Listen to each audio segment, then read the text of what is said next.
Ladies and gentlemen, many of you might have heard about the exploding packages yesterday. It was two black people and one Hispanic. And this was all in Austin. I was looking at one article a little earlier today, and it was talking to some guy in the comment section talking about some ISIS. No, this ain't ISIS, y'all. This is an inside job. This is Bob, Dylan, or Nicholas from the US. John. Okay, that's who it is. This is not anybody outside of this country. This is no foreign born person. This is an American born person.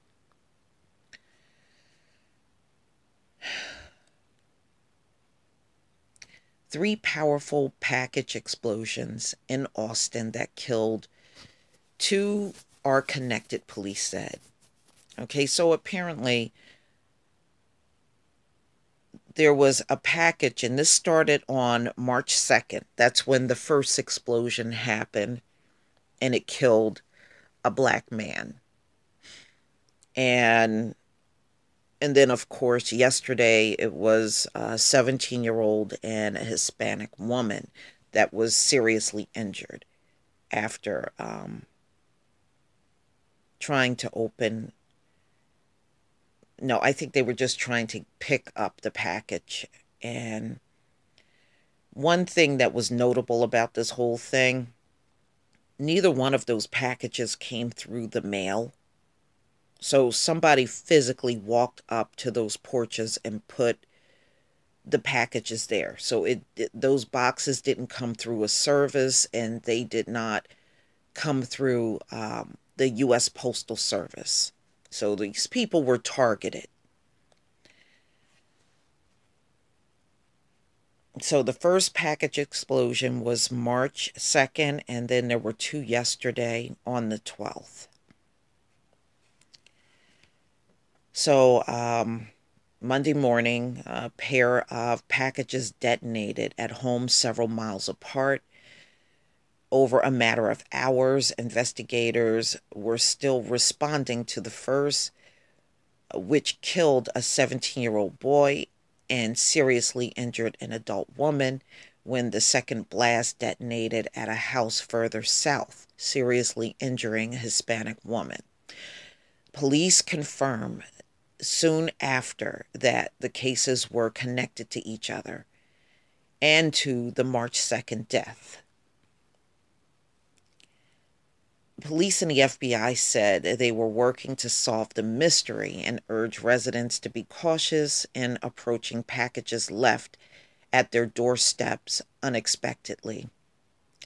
Officials said the packages that exploded did not come through the mail or a standard delivery service. So it was somebody that physically placed a package there. You know what I would suggest, and this is only if you're able to do it, if you can set up some kind of surveillance at your house where you have the camera facing outside where you can see anybody approaching your house. A lot of people have this set up at their homes, you know, especially if you're in the Austin area. It may, you know, be a good idea if you do this, because then you can catch the person that's approaching your house, you know. And you have also services that offer this, like Comcast, and there's a few that offer to set up those type of surveillance at your house where you can see what's going on the outside of the house. So, if you are able to do something like that, that's what I would definitely recommend. I think this is a shame that somebody would stoop this low to come up with something like this. It's dirty, you know? It goes back to what I was saying before. These people, they fight dirty and they don't care. Okay. Two victims killed in the explosions are relatives All right, so prominent members of an Austin African American community. The first 39-year-old, Anthony Stephen House, was the stepson of Freddie Dixon, a former pastor at the historic Black church in Austin. This is a real mystery, and how all of this mystery comes together, I have no idea, Dixon said. He said he did not know of anyone who had a grudge against his stepson. Well, America has a history of killing people, especially us, unprovoked. You don't have to do anything. They just secretly hate you and want to harm you. That's the history of this country. It is, whether you like it or not. It really is. All right. He said he did not know of anyone who had a grudge against his stepson, who worked in construction, was married, and had an 8-year-old daughter. But Dixon said he himself is good friends with Norman Mason, the grandfather of the teenager who was killed Monday. The teen has not been formally identified. Mason is a dentist in East Austin who has for decades monitored African American student athletes at the University of Texas in Austin. His wife, LaVon Mason, is the co-founder of the Austin Area Urban League. LaVon Mason confirmed her grandson was the 17-year-old victim who was killed in the explosion Monday morning. She declined to say anything further, citing an ongoing investigation. The investigation is going to take 2 to 3 days, Mason said. We are not at liberty to talk or discuss anything. Dixon said he was wondering whether if the families connected might have motivated the crimes. Are you trying to say something to prominent African American families? Dixon said. I don't know who they've been targeting, but for sure they went and got one of my best friend's grandson.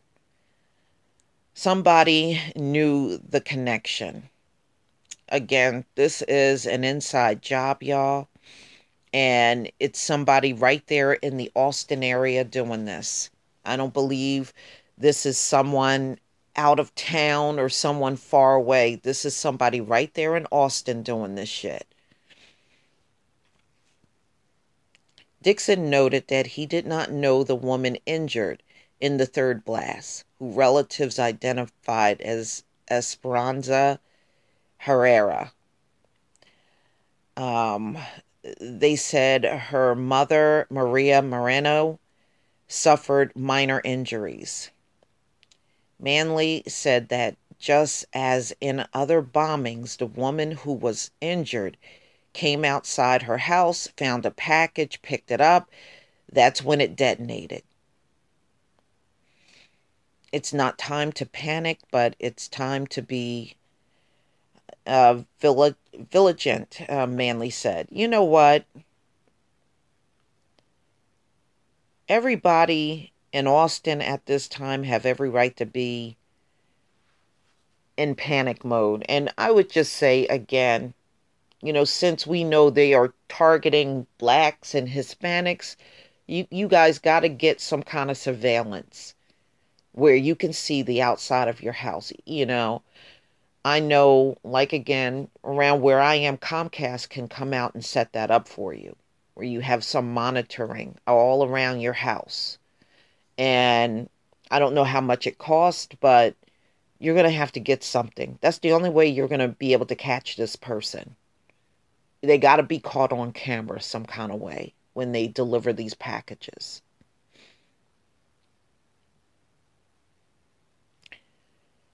In the neighborhoods where the bombs went off, the residents were taking heed.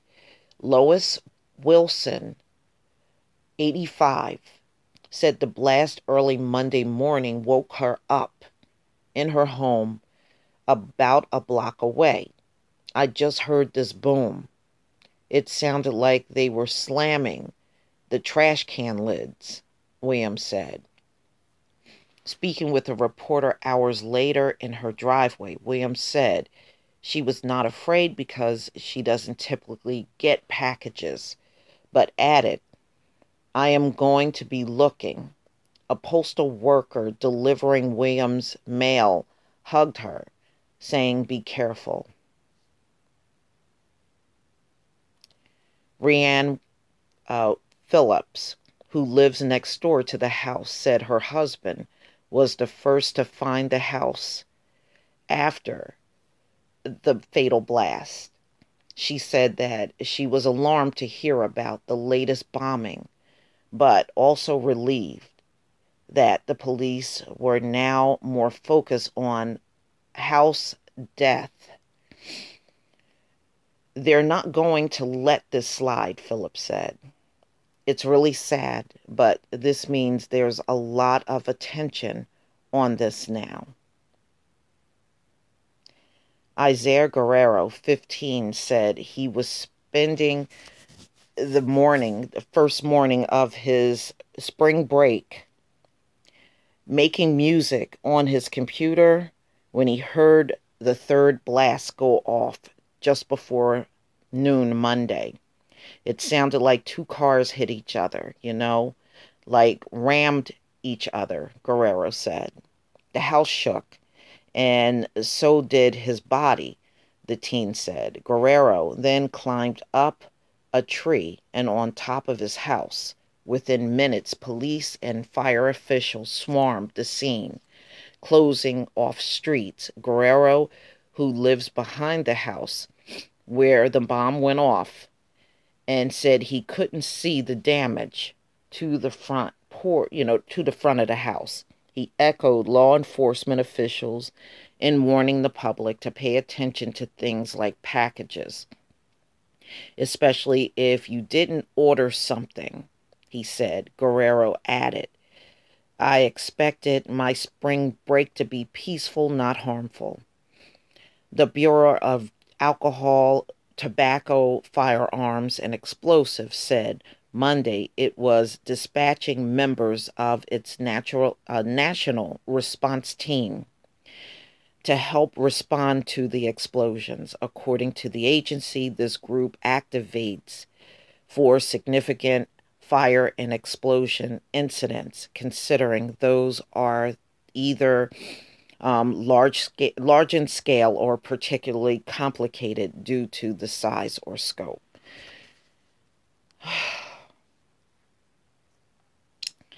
I'll leave the link to this article in the description box, but ladies and gentlemen, this is an inside job.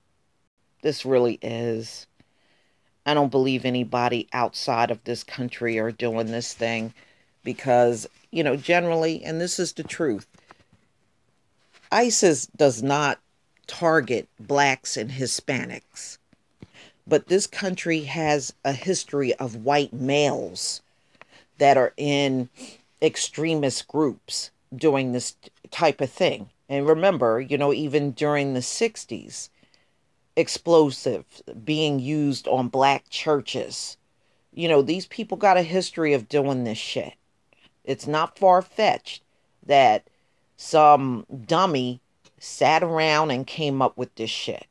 I'm not going to post this video on YouTube because I notice anytime there's any shootings or any type of disasters, YouTube like to flag these type of videos. So I'm not going to put it on there. I'm going to put this on Black Spot and also on Black Junction TV. That way they don't get flagged. But ladies and gentlemen, this is an inside job. I think this is a disgrace. But the person doing this can be caught if they're approaching houses.